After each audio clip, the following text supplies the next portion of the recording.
How to use ESPN Tournament Challenge. The Tournament Challenge is a free bracket game run by ESPN for the men's and women's college basketball tournaments.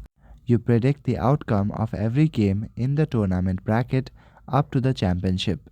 You can download the application from the App Store or Play Store. Open the application and log in or sign up. You can also log in with your ESPN account. Now you will land at the home page of Tournament Challenge.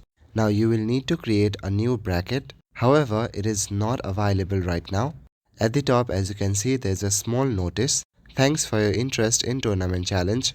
The men's NCAA tournament has tipped off and no additional brackets may be submitted at this time.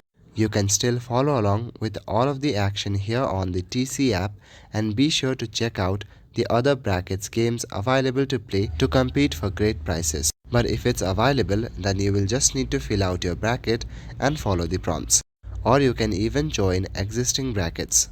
The 2025 edition introduces several improvements to make the experience smoother and more interactive. That's all for today. Thank you.